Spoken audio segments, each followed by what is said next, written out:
Hi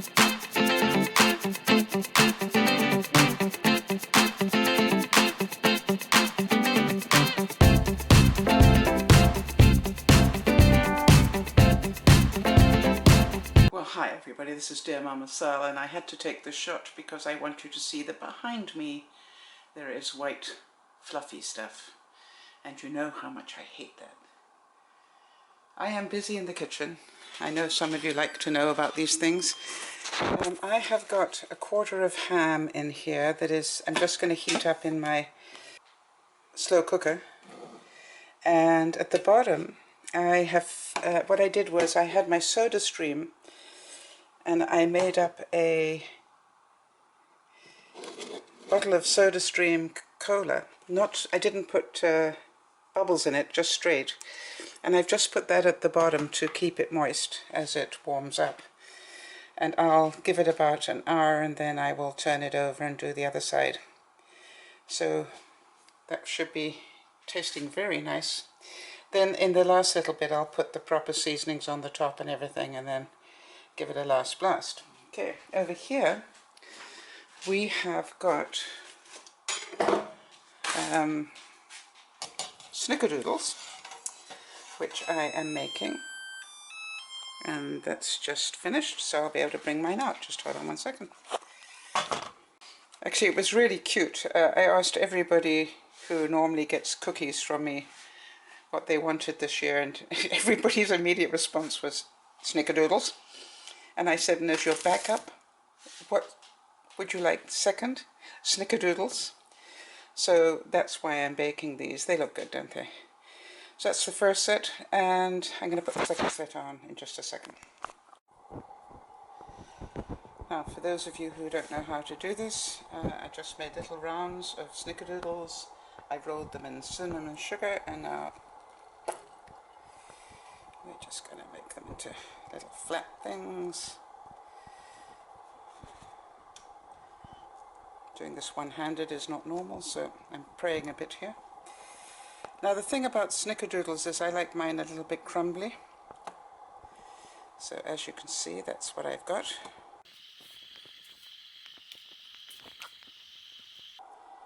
Now I could roll it into a dough and cut them out beautifully symmetrically, but then they don't taste like my snickerdoodles. My snickerdoodles are a bit crunchy on the outside, and they are, as you can see here, they're sort of a little bit crunchy on the outside and then soft in the inside. I might have to test one of those to show you. Yeah, maybe I should do that. You see that? They're crunchy there, but soft there. Now I'll have to taste them to make sure it's okay.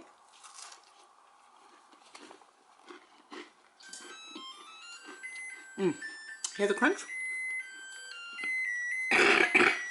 And that's why people like my snickerdoodles. Well, hi everybody, this is DearMamaSal on a beautiful Tuesday morning, and I'm not at work. The reason being is that Christmas Day fell on a Friday, which, as you all know, is my day off. But before I get into that story, it's 4 degrees here in southern British Columbia, and it is 39 degrees if you're an American. So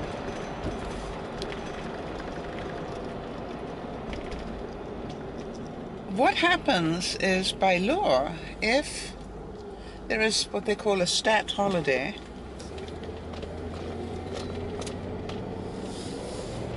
if there's a stat holiday on the day that you normally have off, and you have worked 15 of the last 30 days, if you're employed, they are, you're entitled to take an extra day. So I get 2 extra days. I get one this week and one next week, because guess what? New Year also falls, of course, on a Friday. So this is called I am blessed, time and time again. So I'm very, very happy. Now I am off to the doctor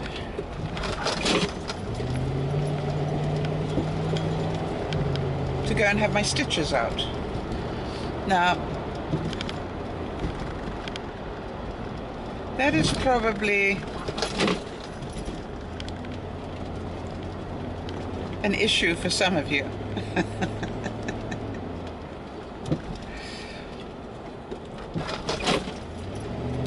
But really, having a couple of stitches out is not a big thing. Now the joke is, I doubt it will be any more unpleasant than the injection I needed to freeze my back so that they could do the biopsy. But here's the funny thing. If I could see the stitches, I would take them out myself, because I know how to do that. And the reason I like to take out my own stitches is because I'm quite good at it. Now I know that doctors are quite good at it as well, but I don't know, somehow I can control it. And I've had a reason in my time to have 17 stitches down my stomach, and twice. And they weren't across my stomach, they were down my stomach. And so you can imagine that's quite a bit of work to put 17 stitches down there. So the first time I let them take them out, and I watched how they did it. I went, oh, that's quite good. And the second time I had it done, I waited until they said, it had to be 10 days or whatever. And after 10 days, I said, okay, and I took them out. And then I got a call from the doctor's office saying, Sal, we need you to come in to get your stitches out. Sweetie, they're overdue. I said, no, I took them out when they were meant to come out. What? I said, no, I took them out. Don't worry. Everything's fine, no infection. Of course, next time I went to see my doctor, I got given a little talking to. But here's my thing. I'm good at it. And I don't faint doing it or pass out with fear or cringe or do whatever. I just take out the stitches. Yeah. It's really quite easy.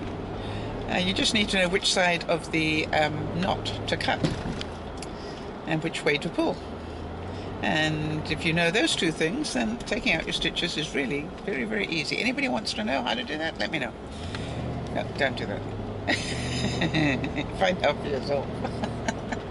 I don't want to be in court for somebody's stitches coming out. I have to be perfectly honest with you. I managed to get myself into quite a funk this weekend, and I'm not quite sure what caused it. I'm still sort of processing it. Some of it had to do with the fact I wasn't feeling too good.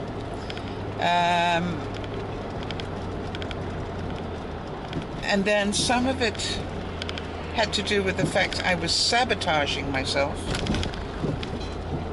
I was busy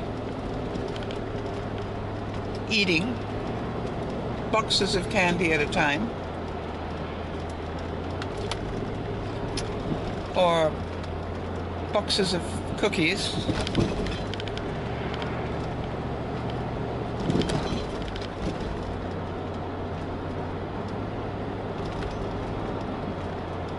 and obviously that's self-sabotaging. I could have not done that to myself and not put on a whole stack of weight, which I have now. Put on 5 pounds. And so what happened there, and I think a lot of you will know this story, is you start off by beating up on yourself, and then guess where you go to cheer yourself up? For another box of candy or another box of cookies. So, not proud of that. But I've always promised you that wherever I can, and within reason in terms of my privacy, I will tell you the truth. So that's what I did.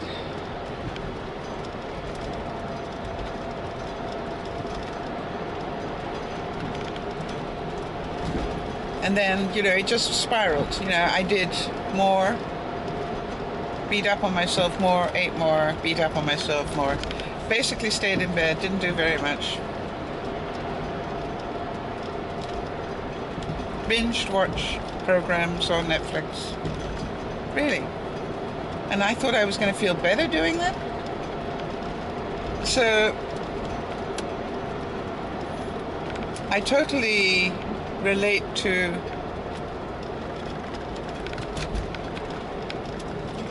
anybody who does that and has done that. But I'm going to take a page out of Kerry's book because, you know, I was busy trying to help Kerry before I slipped into it. And one of the things was I said to her, you know, when are you going to stop the pity party and move on? Or rather, she said to me, I know the rules, sort of thing, and I'm going to stop the pity party and move on. So that's what I'm going to do. I'm going to go home. Now, I know this sounds really strange, but we, in our household, have not had Christmas yet. We'll do that on January the 2nd. So I'm going to go home. I'm going to do the wash. Ready for work, this couple of days' work this week. I've got more than enough clothes, quite honestly. I can probably do without it. But then I'm going to wrap presents and try and keep away from cookies. The only thing is, I do need to cook some more snickerdoodles because I know people will want them, and you know I'll have to test them to make sure they're okay. This batch were particularly good, I'm pleased to tell you. And I've got some more dough in the fridge, which I'm going to roll out and use today. Now, funny enough, the last time I didn't roll them, I just rolled them into balls, so, and then flattened them. Just different ways of cooking them.